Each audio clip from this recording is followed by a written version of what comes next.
Muy bien. Está más cerca por aquí. Exacto, me hubiera pasado acá. ¿Listo? ¿Tú pasas? Creo llamar, sí. ¿Hoy qué día es? 11. Muy buenas noches. Hoy son las 19 horas del 11 de marzo de 2020. Vamos a empezar la conferencia de prensa sobre la situación de la epidemia por el nuevo coronavirus 2019 en el mundo y en México. Y, como es costumbre, vamos a tener hoy dos elementos.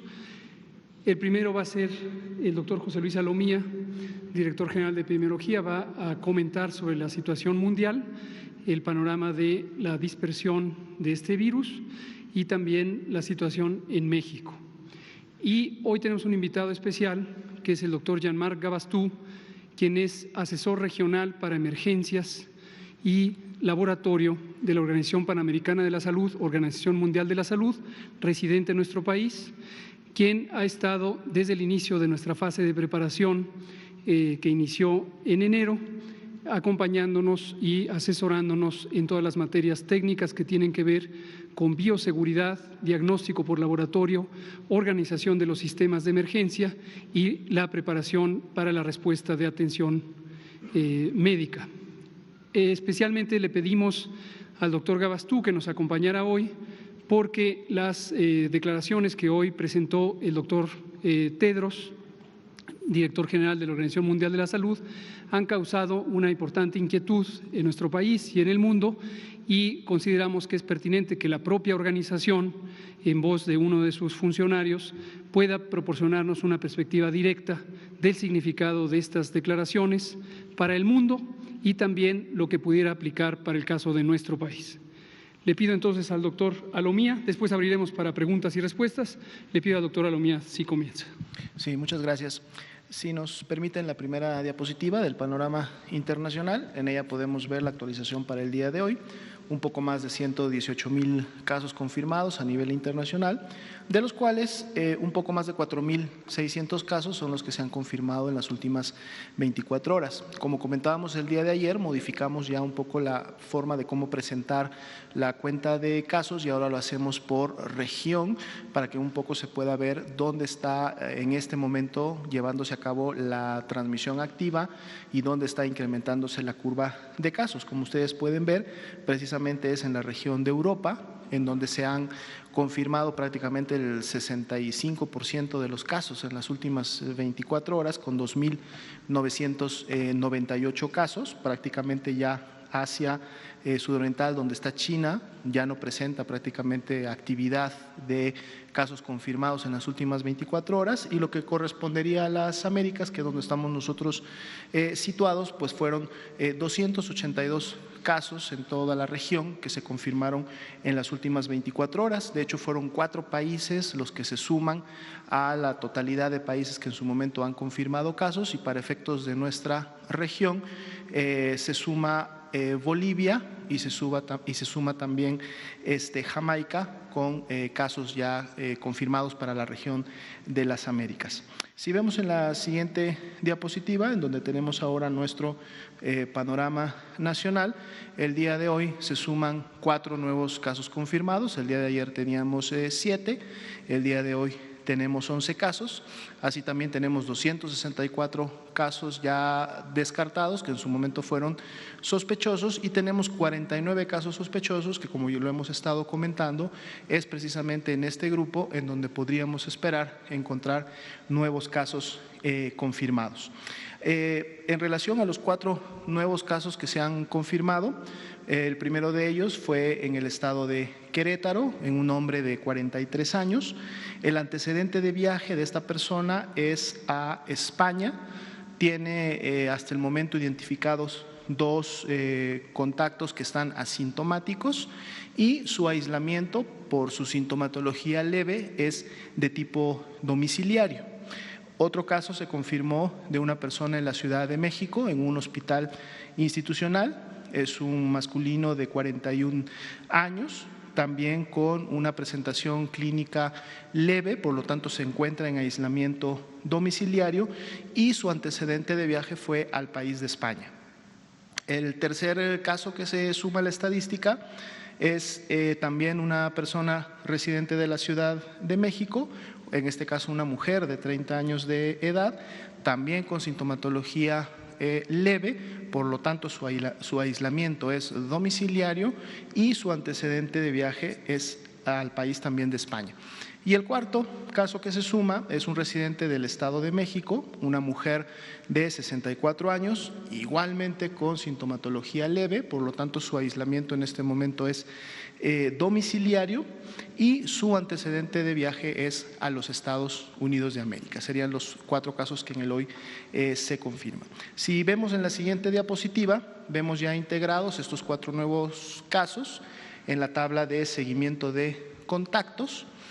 Y podemos identificar que ahora los contactos que están bajo seguimiento de estos 11 casos suman 222, de los cuales 218 se mantienen asintomáticos, 4 presentaron sintomatología, de los cuales 3 ya tenemos resultados negativos y 1 está todavía pendiente de resultado, ha sido de los que se han sumado contactos sintomáticos en las últimas 24 horas. Esperemos que para el día de mañana ya podamos tener en su momento el resultado.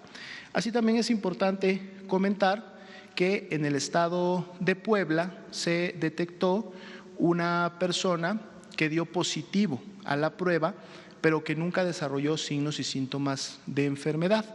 Esta persona fue referida por la empresa para la cual trabaja, dado que tenía el antecedente de viaje al extranjero, específicamente a Italia.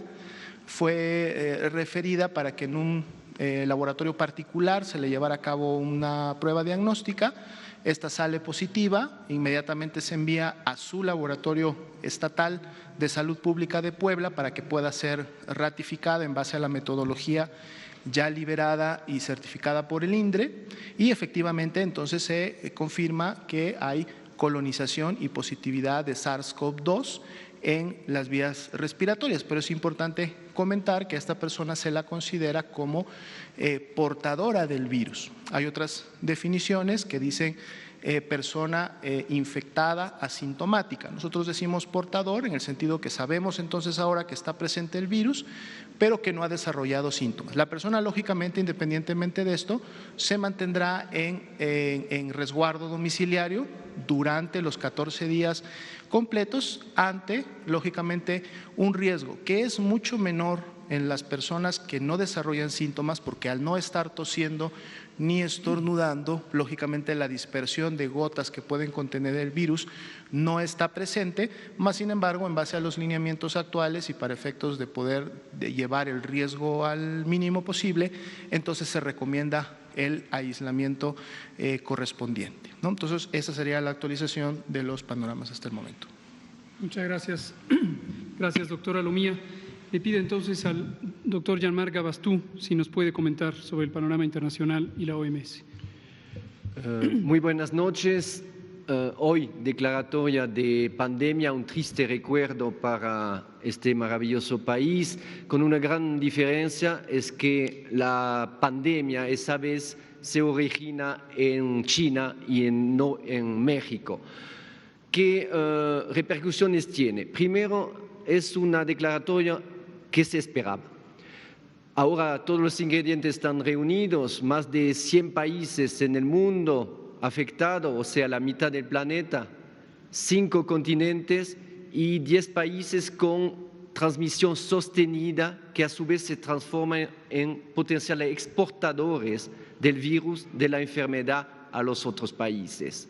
En otras palabras, es un cambio en la escala de magnitud geográfica, más países, más gente, un aumento exponencial de casos que hace que una epidemia cambie de definición y pasamos a la pandemia.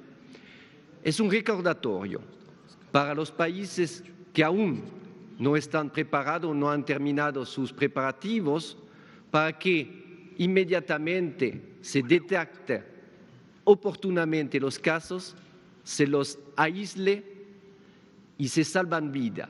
atendiéndole oportunamente. 2, que se limite la transmisión de persona a persona, que se mantengan los servicios esenciales en los establecimientos de salud y en las redes hospitalarias para atender otras enfermedades y no obligatoriamente infecciosas, las crónicas, cardiovasculares, emergencia, etc. Y creo que es muy importante de ahí ese tipo de ronda de prensa, comunicar a la población en tiempo real, en total transparencia, con la información actualizada y basada en evidencia. Una población informada sobre los riesgos tomará las buenas decisiones para la contención y la mitigación de la extensión de la enfermedad, entre otros, en este país. ¿Qué significa para este país? La legitimización de los esfuerzos consentidos. Este país fue el primero en reaccionar, en implementar la capacidad de diagnóstico en todo el país. 32 estados, la Ciudad de México y en total 40 laboratorios que están en condiciones de establecer un diagnóstico confirmatorio y descartar con diagnóstico diferencial las otras enfermedades respiratorias. Este país siempre ha tenido un paso adelante para el escenario 1 que se ha descrito, casos importados, el escenario 2 con ya brotes comunitarios y ojalá no entremos en el escenario 3, que es la diseminación y un perfil epidémico a escala país, por lo cual este país también se está preparando activamente para dar respuesta. Muchas gracias. Gracias, doctor Gabastú. Vamos entonces a abrir directamente a preguntas y respuestas. Está aquí la compañera Blanca Valadez, usted Jaime, Natalia y Araceli, todas. ¿Qué tal? Tenemos tiempo. ¿Qué tal? Muy buenas tardes. Hoy el presidente dejó muy en claro que no hay un maquillaje de cifras. Sin embargo, infectólogos, colegas de ustedes, han mostrado mucha preocupación por el número de pruebas que se han realizado, que son muy pocos. Alejandro Macías, que fue coordinador de la pandemia de H1N1, dice que si surgiera este brote se desbordaría. Entonces, quiero saber cuántas pruebas se están haciendo. ¿Por qué no se está aplicando como lo hizo Corea del Sur? Aplicó 200,000 pruebas para detectar de manera inmediata y tiene la tasa más baja de mortalidad ahorita. Entonces, saber qué está pasando con las pruebas, por qué siguen con ese alineamiento de solamente con antecedentes de viajes y si esto podría revertirse finalmente al país. También preguntarles qué pasa con los embajadores, con la gente que trabaja en México pero fuera del país, en esos países. Hay algunos infectados, hay casos que nos puedan comentar si ya tienen documentación de algunos que están justamente en una situación delicada y están en aislamiento, cuál es el reporte que nos puede dar. Y nada más, por último, saber sobre Hacienda. El propio presidente dijo que no se requieren recursos, que sería tomar 40,000 millones de pesos y de esa bolsa prácticamente casi se va a tomar todo.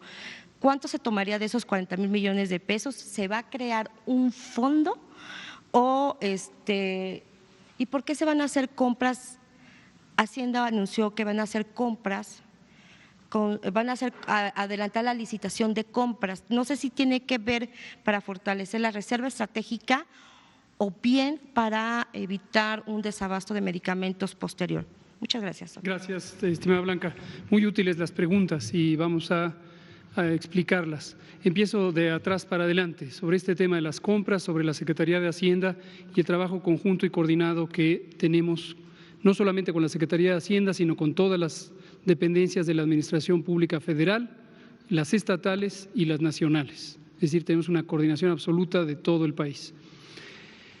Sobre las compras, lo que ha insistido muy atinadamente el secretario de Hacienda y Crédito Público, el doctor Arturo Herrera, es lo que precisamente es su responsabilidad, que es contribuir con las decisiones hacendarias a mitigar los impactos económicos que puede tener esta pandemia. La principal contribución hasta el momento para los impactos que pudiera tener en México son precisamente los internacionales. Obviamente en México, en el episodio 1, en el estadio 1, donde solo tenemos importación de unos pocos casos, no hemos tenido una afectación relevante a la realidad económica, pero en la medida en que en el mundo ha cambiado la situación, esto impacta finalmente a la economía mexicana como afecta a la del resto del mundo. El tipo de medidas que corresponde ejecutar a Hacienda y para las que el doctor Herrera es precisamente un experto en la materia, son una serie de medidas de estímulo a la economía. Desde luego no puedo dar tantos detalles porque no soy experto yo en la materia, pero él estoy seguro que sí. Son medidas de estímulo a la economía que permitan a los distintos actores económicos minimizar las pérdidas o anticipar la posibilidad de no quedar fuera de lo que los economistas llaman cadenas de valor, que son las cadenas de producción global. Hay muchos productos, una enorme cantidad de productos para cualquier país del mundo que se producen sus materias primas, sus productos intermedios en otras partes del mundo. La economía está globalizada. Entonces, ese es el tipo de decisiones que le corresponde ejecutar y las ejecuta con gran maestría el secretario de Hacienda. Ahora, por otro lado, dos elementos adicionales de colaboración que tenemos con la Secretaría de Hacienda y que son muy benéficos, tienen que ver con la evaluación de los impactos económicos. Y me remonto aquí, como lo hacía el doctor Gabastú, a lo que ocurrió hace 10 años, donde México tuvo una pérdida de 1% del Producto Interno Bruto por efecto, en aquel entonces, estamos hablando de hace 10 años, de la pandemia de influenza 2009. Y esta pérdida económica estuvo directamente relacionada en su mayoría con las alteraciones al turismo, al comercio y a los servicios también nacionales.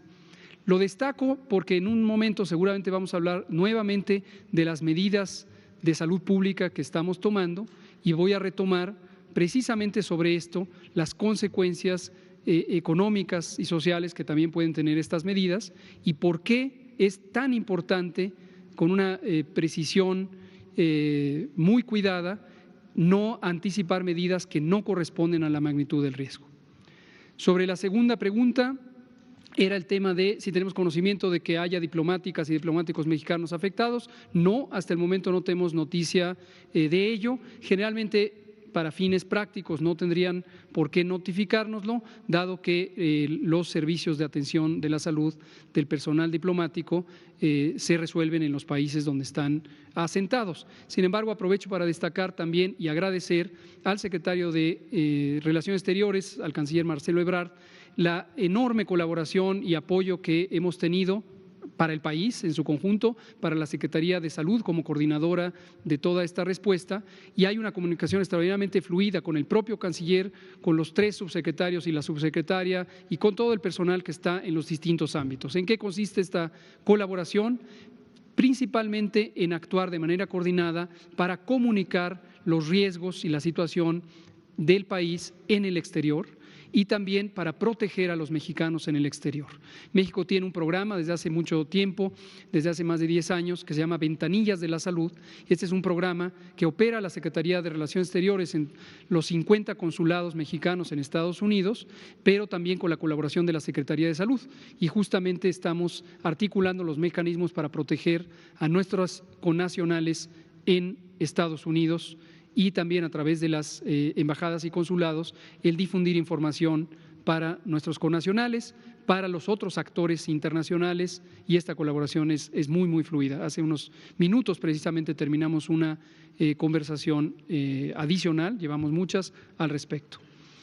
Sobre las pruebas, el elemento principal que debemos tener presente, no solo para el tema de pruebas, sino para todo lo demás, lo hemos dicho desde hace varios días, lo seguiremos diciendo, es, y lo acaba de decir el representante de la Organización Mundial de la Salud, Organización Panamericana de la Salud, cada país debe responder de acuerdo a su realidad epidemiológica. Corea del Sur está desde hace varios días, cerca de 10 o 12, en el escenario 2, y ahorita está en el escenario 3, es decir, tuvo dispersión comunitaria, luego dispersión comunitaria sostenida y ahorita tiene una propagación generalizada. Y esto le llevó a Corea a tomar decisiones donde uno de los posibles abordajes diagnósticos es el realizar de manera extensiva pruebas de laboratorio. México no está en esa condición, México está en el escenario 1, donde tenemos una decena y media de casos importados y ahorita estamos aplicando las medidas de contención que acaba de caracterizar el doctor Gabastú y que hemos dicho diariamente aquí, que consisten en la detección temprana de los casos, su confirmación diagnóstica, el aislamiento y el estudio de todos sus contactos para interrumpir las cadenas de transmisión. Entiendo la inquietud de nuestros colegas, no solamente infectólogas e infectólogos, sino de cualquier miembro de la ciudadanía en México, de que comparan con la información internacional y existe la expectativa de que México debería estar haciendo lo mismo. Los países que pasaron por la etapa en la que está México hicieron medidas parecidas a las que está haciendo México ahora. En un momento dado, cuando México pudiera estar en los siguientes escenarios, algunas de estas medidas serán tomadas, las hemos explicado también diariamente. Respecto a hacer pruebas y el modelo de vigilancia, no necesariamente la mejor opción es la que hizo Corea. Mis respetos para Corea, el país y el gobierno, pero no necesariamente es el modelo que corresponde a México. De hecho, lo anticipo, lo anunciaremos ya más formalmente en su momento, la Organización Panamericana de la Salud seleccionó a México junto con otros 2 países del continente para ser quienes encabecen la transformación hacia el modelo Centinela de vigilancia de coronavirus, basado en el modelo que México tiene muy bien cimentado y estableció en 2006 de vigilancia Centinela. Y ese es muy probablemente lo que en su momento haremos y lo explicaremos en detalle. Compañero. No. A ver, Blanca, por favor. Nadie ha hablado de porcentajes, ni es 5%, ni es arbitrario. Esto lo hemos explicado cuando son las temporadas de influenza. Tenemos, lo explico de manera breve, ya lo explicaremos en detalle. Tenemos cerca de 360 unidades monitoras de influenza, son unidades de salud ordinarias, no son centros especializados ni de influenza ni de coronavirus, pero lo que hacen es siguen un protocolo de detección sistemática. De ahí se obtiene un muestreo que no necesariamente es 5% y de ello se tiene una señal que permite de manera muy consistente tener el mapa de distribución de las epidemias, en este caso las respiratorias, en el país y además caracterizar el comportamiento clínico y epidemiológico del virus y además hacer vigilancia virológica que México, para el caso de influenza, hace desde 1954 a través de su Laboratorio Nacional de Referencia. Colega, por favor. Alejandro Arcos, Pleniunia. La OMS ha convocado a la promoción de medidas que permitan la producción de materiales como cubrebocas, filtros y demás. Considerando la afortunada situación de México, ¿qué medidas se van a tomar para poder promover o ayudar a otros países que necesitarán estos materiales? Y en investigación, ¿qué es lo que se está haciendo? Y finalmente nos están preguntando mucho con respecto a si puede aclarar cómo estamos protegiendo a nuestros médicos y personal de salud y con qué recursos materiales. Por supuesto. Es pública, todo el material que hemos generado es público y está en el micrositio que hoy está en el portal web de la Secretaría de Salud. Por cierto, les anticipo una buena noticia, este micrositio lo vamos a migrar al portal general del gobierno, de modo que va a ser gov.mx/coronavirus y vamos a tener un acceso facilitado a esto. Ahí están todos los materiales, todos son públicos, algunos son de interés técnico, como la guía de control de infecciones, que es la que es relevante para responder su pregunta. Lo mismo la guía de atención médica y la guía de vigilancia epidemiológica y laboratorio. Un asunto que ha sido materia de especulación en las redes sociales y en los medios de comunicación formales es por qué no vemos, como vemos en otros países, estos trajes de protección personal que se llaman trajes Tyvek.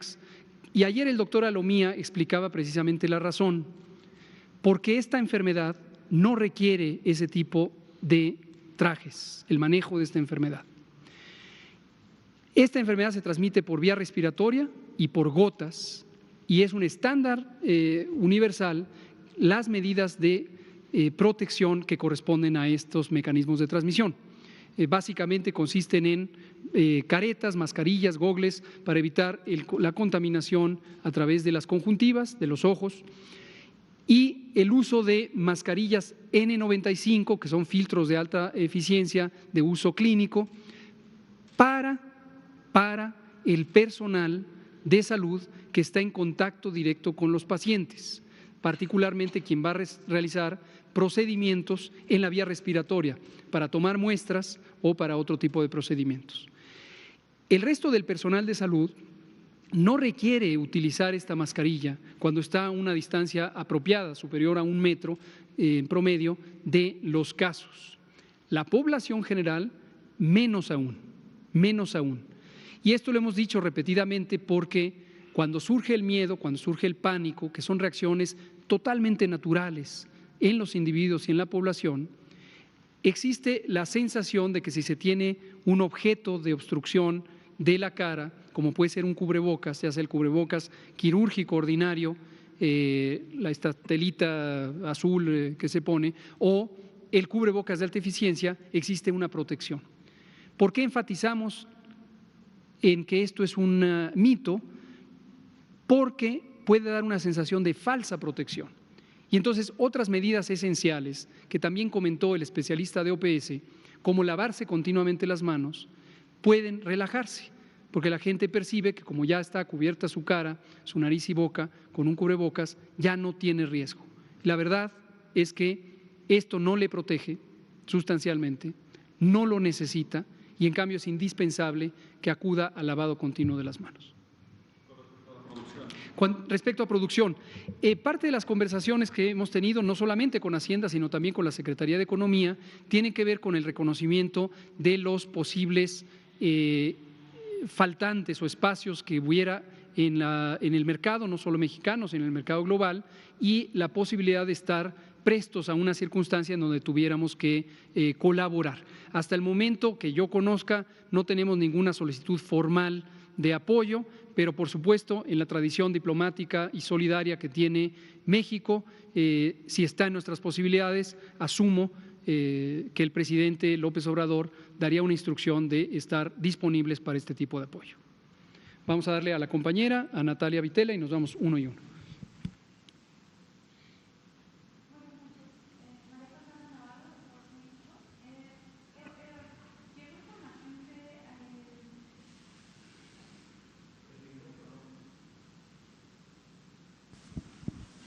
Tenemos información de que Trump ya restringió viajes de Europa hacia Estados Unidos durante 30 días.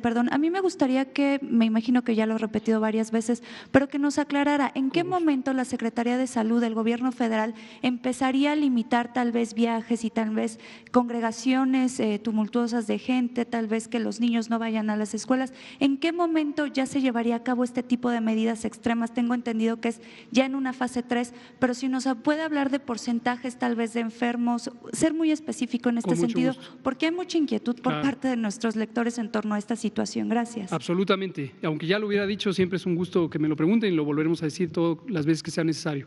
En este caso, esto no lo hemos precisado. Lo que sí anunciamos el lunes pasado es que en la reunión del Consejo Nacional de Salud que ocurrió el pasado viernes 6 de marzo, tomamos una resolución en la que precisamente a petición de las y los secretarios de salud estatales, enviaríamos un lineamiento técnico más preciso sobre los criterios que se deben aplicar para considerar la cancelación de eventos públicos o el tránsito de personas en situaciones de congregación masiva. Esto incluye sitios de uso ordinario, como es decir, común, frecuente, como las escuelas, los trabajos, pero también congregaciones extraordinarias como los festivales, conciertos, maratones, etcétera, etcétera. Este lo vamos a explicar mañana, que vamos a estar en este mismo recinto en la conferencia matutina, y nos ha pedido el presidente que dediquemos la conferencia matutina de mañana enteramente al tema de coronavirus, y vamos a venir en bloque todos los que estamos al frente de todo esto, y vamos a explicar esto. No es que no le quiera decir en este momento, pero mañana vamos a tener la oportunidad de explicarlo a detalle. El tema del aeropuerto, ya que se declaró pandemia, ¿va a haber medidas bueno, ya a las que tienen se van a agregar otro tipo de medidas o va a continuar como hasta el momento se ha estado llevando a cabo los filtros? Gracias. Esta pregunta que usted hace me la hicieron hoy por lo menos 6 secretarios de salud estatales y nos la han hecho también al doctor Alcocer, gobernadores y otros funcionarios relevantes en el país. La respuesta es no. La declaratoria de pandemia, y ahorita le pediré nuevamente el apoyo al doctor Gabastú, para contextualizar por qué la OMS, la Organización Mundial de la Salud, hace estas declaraciones y cuál es su auditorio, en quién está pensando, en qué países y por qué es tan enfático en algunas cosas. En sentido técnico, declarar una pandemia no significa que la situación es más grave. Es decir, la proporción de personas que pueden tener enfermedad grave en cambio de, como es la mayoría, enfermedad leve, es igual.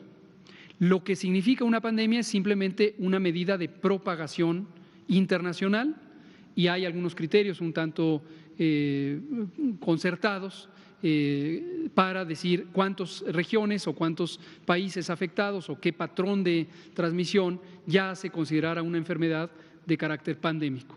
Pero no se vuelve más grave y la dinámica de la prevención y el control en los países no cambia solo por el hecho de declarar una pandemia, siempre que el país esté haciendo las medidas de preparación y respuesta que son apropiadas. Y entonces le pido al doctor Gabastú si nos puede comentar. Sí, la definición o la declaratoria de pandemia no cambia las recomendaciones, sino es un recordatorio para que realmente se apliquen. Es una ampliación geográfica en número de casos de países de la enfermedad, pero el criterio de gravedad no ha cambiado, ya estamos en el nivel máximo de riesgo a nivel global y por lo tanto este país está en el nivel máximo de riesgo.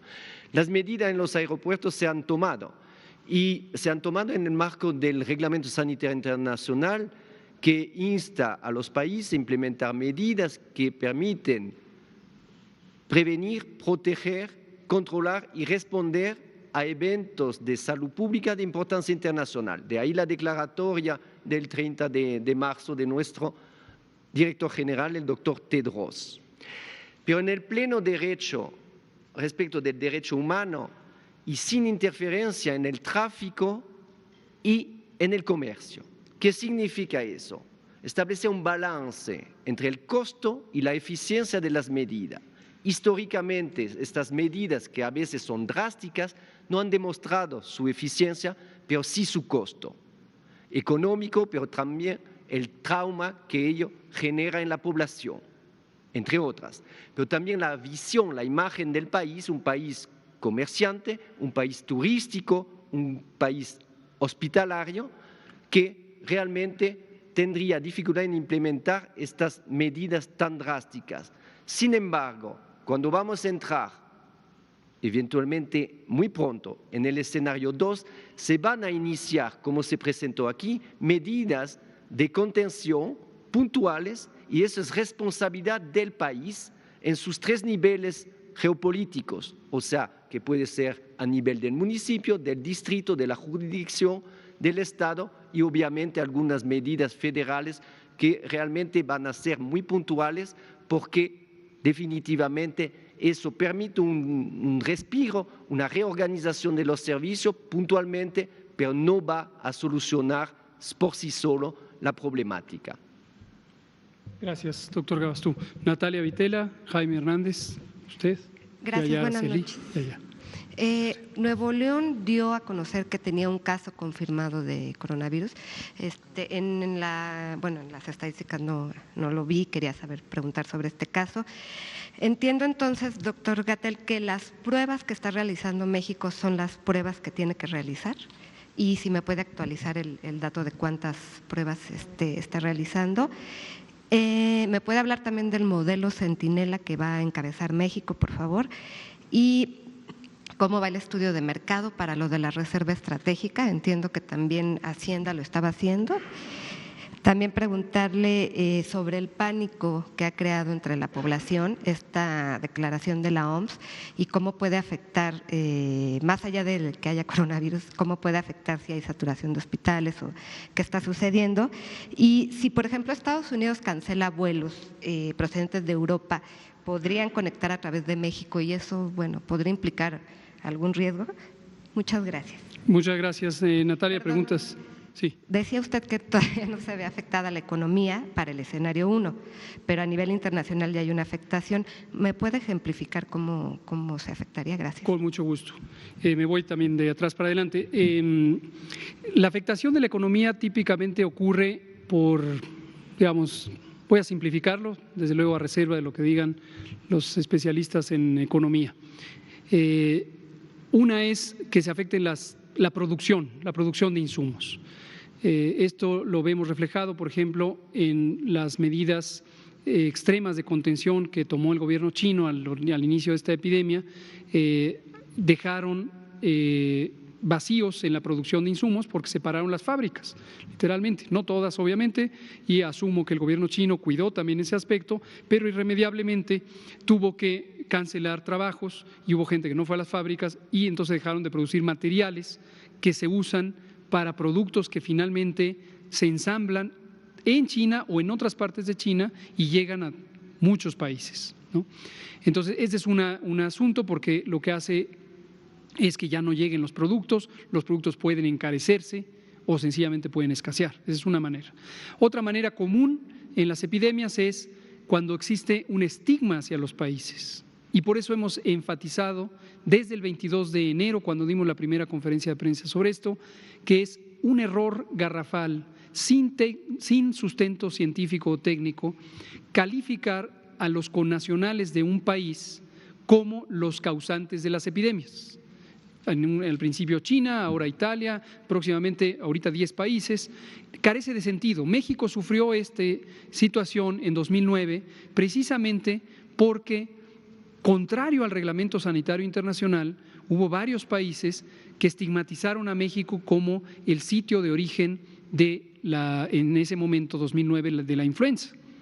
Entonces, eso no hay que hacerlo porque daña a la economía, daña a las sociedades y perturba la situación. Entonces, es el tipo de afección. Una tercera puede ser, como lo señalaba ya el doctor Gabastú, si se toman decisiones poco científicas, poco técnicas, poco cuidadas o a destiempo, como cerrar puertos de llegada, terrestres, marítimos, aéreos. Entonces se manda una pésima señal al turismo internacional, que es muy sensible a estas cosas, y se empieza a dar una señal de no vengan al país porque el país es un sitio de riesgo. Y eso tiene pérdidas económicas impresionantes. En México no ha restringido el acceso de ningún nacional de otro sitio. Esa es la segunda pregunta que voy a abordar. Efectivamente conocemos, lo decía también la compañera hace un rato, que hace unos pocos minutos el presidente de Estados Unidos decretó que durante 30 días no va a haber vuelos a la región europea. Esto no es algo nuevo, esta es la extensión de la medida que tomaron ya desde que estaba la epidemia solo en China y que entró en vigor el domingo 2 de febrero a las 5 de la tarde y que básicamente consiste en que connacionales que venían de esas, en ese caso China, ahora será Europa, no podían estar en Estados Unidos. También estableció que los propios nacionales de Estados Unidos entrarían en un periodo de cuarentena. Esto implica riesgos importantes para el tema económico, pero además una complejidad muy grande. Es muy difícil realmente operacionalizarlo en términos técnicos porque estaríamos hablando de decenas, centenas de miles de viajeros. ¿Qué puede pasar en relación a ello hacia México? Puede pasar efectivamente que se considere a México como una alternativa de desplazamiento de connacionales, de viajes. No lo podemos saber en este momento, pero tenemos una fluida comunicación también con las cámaras empresariales y la industria turística en México. Aquí agradezco al secretario de Turismo el licenciado Miguel Torruco, porque también esto nos ha permitido prever escenarios. Ya informaremos en su momento cuando conozcamos las posibles consecuencias, y el canciller Ebrard está al pendiente, muy al pendiente de toda esta situación, y nos ha recomendado abordar muy rápidamente a las autoridades europeas a través de los mecanismos diplomáticos para poder explicar en qué fase está México, cuáles son las medidas, etcétera, etcétera. Sobre las pruebas. Bueno, el caso Nuevo León lo comentó el doctor Alomía, efectivamente, si lo quieres mencionar. De hecho, como habíamos comentado el día de ayer, dado que los estados tienen ya liberados sus marcos analíticos para poder confirmar casos, ellos en el momento en que confirman un caso pueden darlo a conocer a su población, sobre todo porque un caso en un estado, el que más interés tiene sobre él es precisamente las personas que viven en ese estado y qué acciones están haciendo alrededor. Efectivamente, o prácticamente a la par o minutos antes de que iniciáramos esta conferencia vespertina, Nuevo León efectivamente dio a conocer un caso confirmado, que es un masculino de 57 años de edad, con antecedente de viaje a Europa, específicamente Alemania y España. Su estado es leve, está en aislamiento domiciliario con 5 contactos que hasta el momento son asintomáticos, ¿no? Entonces es un caso más que, digamos, se suma a través de una confirmación por parte directa del estado de Nuevo León. Sería el 12º, exactamente. Sí. Se están realizando las que se tienen que realizar, y si me actualiza el dato de cuántas se están realizando sobre este modelo Centinela que va a encabezar México, el estudio de mercado de Hacienda y la Reserva Estratégica y el pánico. Correcto. Voy a tratar de ser breve para que nos vayamos más rapidito, porque si no nos va a dar tiempo a los demás preguntas.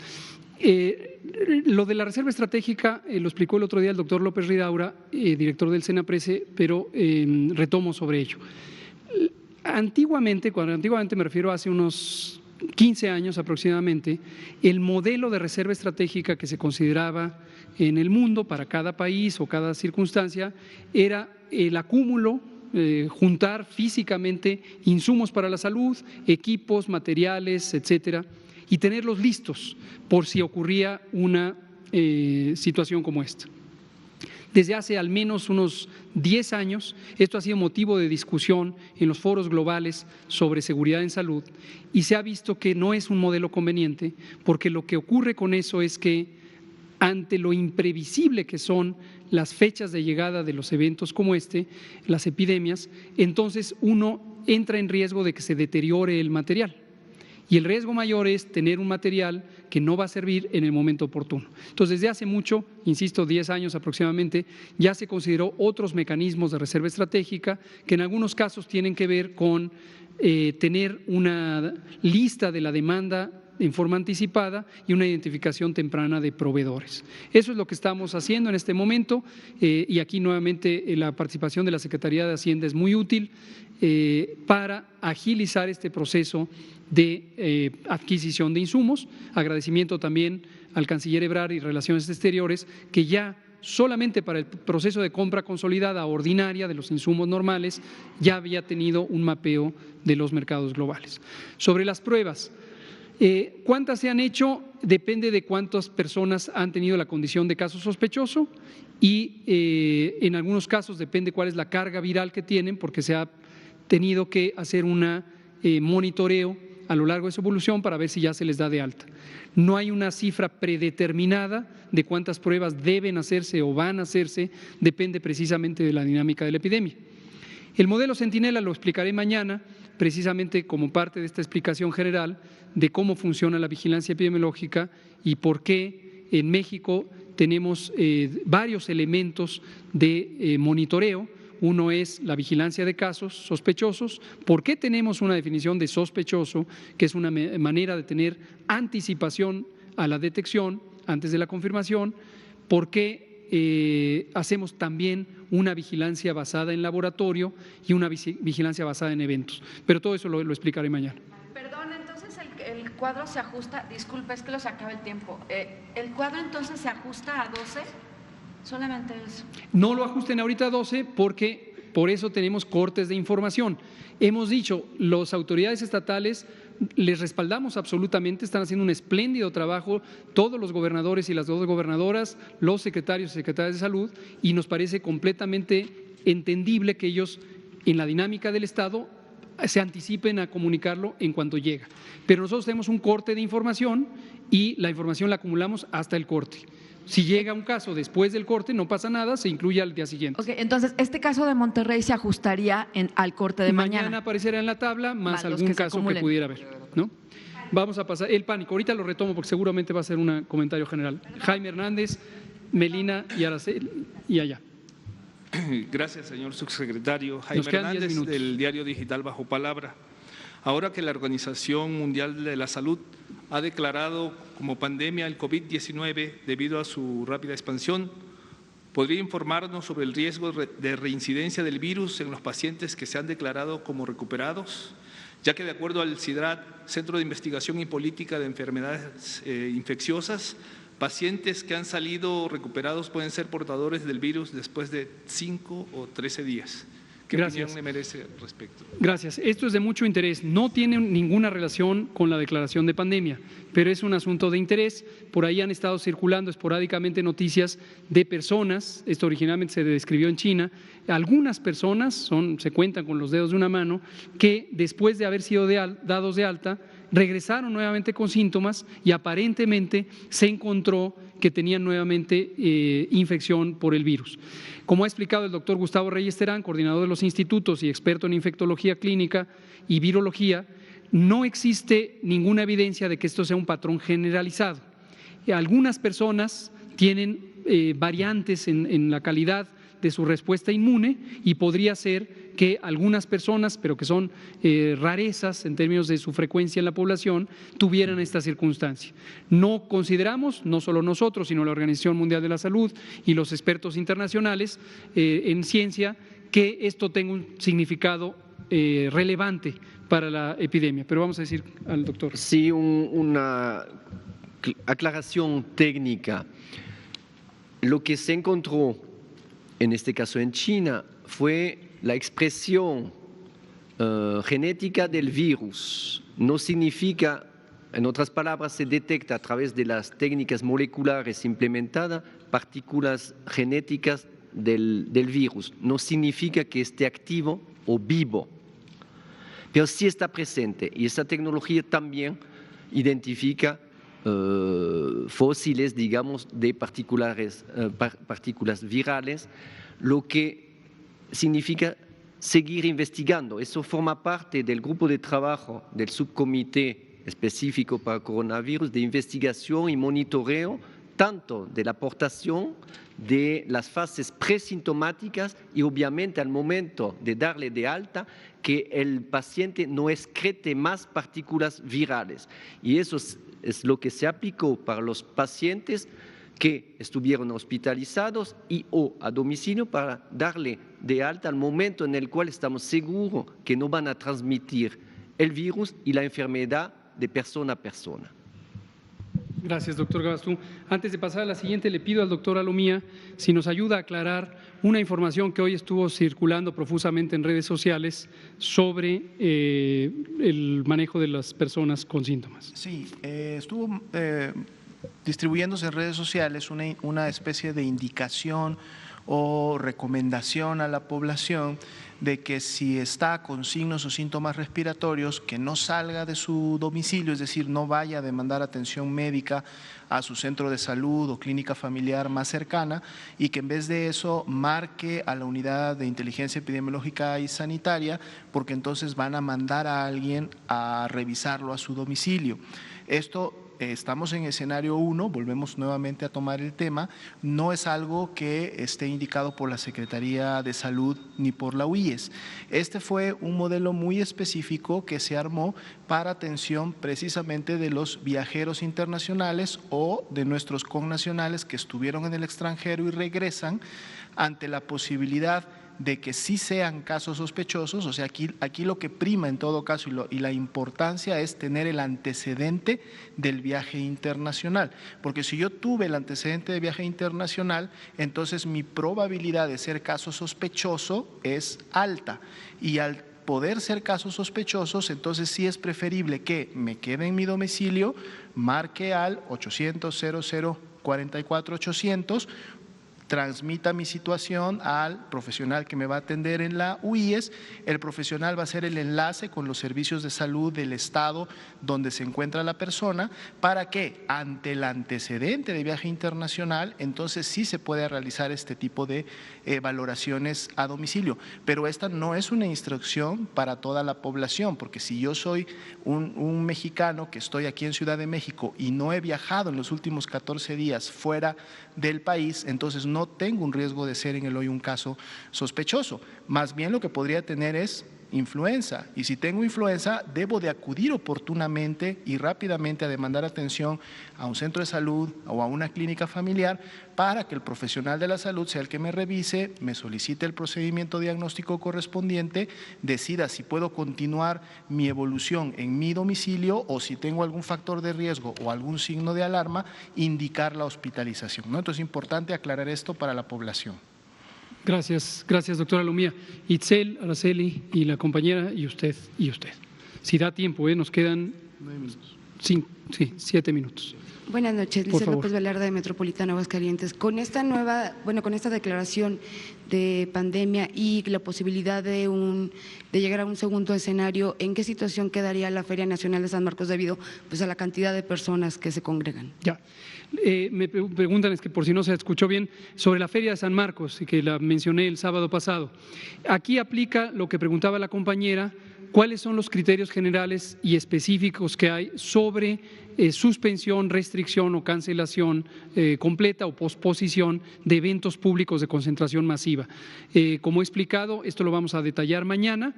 Por ahora tengan presente que hemos estado trabajando desde toda esta fase de preparación, anticipamos desde muchas semanas atrás que esto podía ser una realidad, en donde tuviéramos que tomar decisiones cuando lleguemos al escenario 2 y al escenario 3, donde se tengan que cancelar o posponer los eventos. No tenemos todavía un criterio específico que anunciar ahora, pero mañana lo vamos a hacer.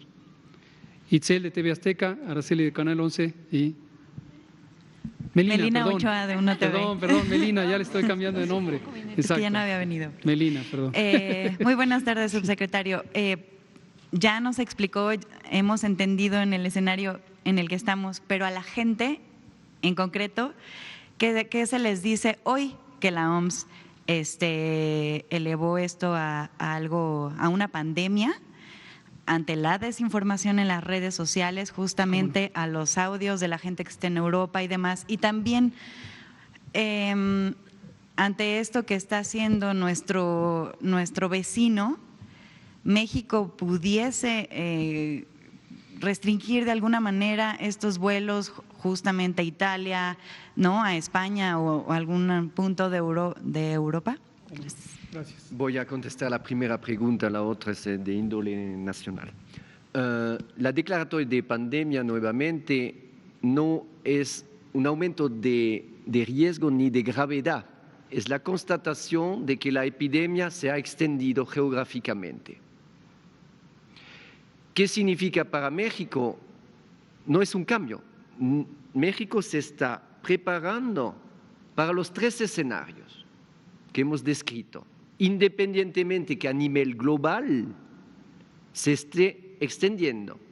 El riesgo está ya al máximo. Entonces, que tengamos hoy 10 países que son potenciales exportadores del virus o de la enfermedad, o mañana seguramente otros, el riesgo no puede ser superior y las medidas se están tomando. Entonces, tenemos que estar razonablemente preocupados para tomar, estoy hablando a nivel individual, cada uno de los ciudadanos en México debe estar informado sobre los riesgos para tomar las buenas decisiones. Y estas buenas decisiones es la higiene básica, el lavado de mano frecuente ante cualquier comportamiento que contribuya al ensuciamiento de las manos. Gracias. Nos quedan 2 minutos, así que voy a cerrar. Creo que ya no nos va a dar tiempo de la última pregunta, pero retomo la que nos comparte Melina. La pregunta sobre el escenario internacional, ya la dijo el propio representante de la OMS, no cambia para México sus actividades de preparación y respuesta. Las actividades de preparación y respuesta que México ha tenido desde el 3 de enero han sido las que están concertadas, platicadas, fundamentadas en el espíritu del Reglamento Sanitario Internacional y también en las recomendaciones específicas que posteriormente emitió el Comité de Emergencias de la Organización Mundial de la Salud. Hemos preparado las condiciones para poder enfrentar esta epidemia desde el punto de vista de la comunidad, que es la parte más importante en la que se puede disminuir la transmisión de una enfermedad infecciosa como COVID, como la infección por el nuevo coronavirus. Hemos estado preparando las condiciones de respuesta en los hospitales y las unidades clínicas en la medida en que sabemos que en algún momento puede aumentar importantemente el número de casos. Esto podría ocurrir súbitamente, esto también debemos tenerlo muy claro. No es posible predecir la fecha exacta en que una epidemia va a empezar a tener una expansión y hay que estar preparados desde antes, como lo ha hecho México. Que un país empiece a tener una epidemia no significa que el siguiente país, aun cuando sea geográficamente vecino, la va a tener al mismo tiempo. Pero sí podemos decir con certeza, lo dijimos desde que dijimos que garantizábamos la llegada del virus, podemos también saber que vamos a tener los periodos epidémicos posteriores, los escenarios 2 y 3. Y respecto a la reacción que va a tener México en cuanto a el manejo de sus fronteras, de sus viajes internacionales, son las medidas que están basadas en el conocimiento científico, en la técnica, en los consensos internacionales. Lo hacemos en colaboración con los países de la región, los países vecinos y también con la Organización Mundial de la Salud. No hay una previsión anticipada de cierre de aeropuertos, puertos marítimos o fronteras como respuesta a esta epidemia.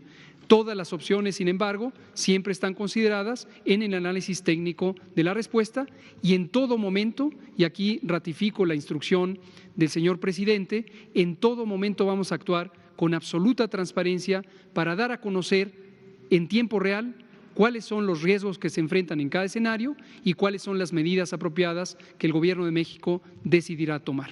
Gracias.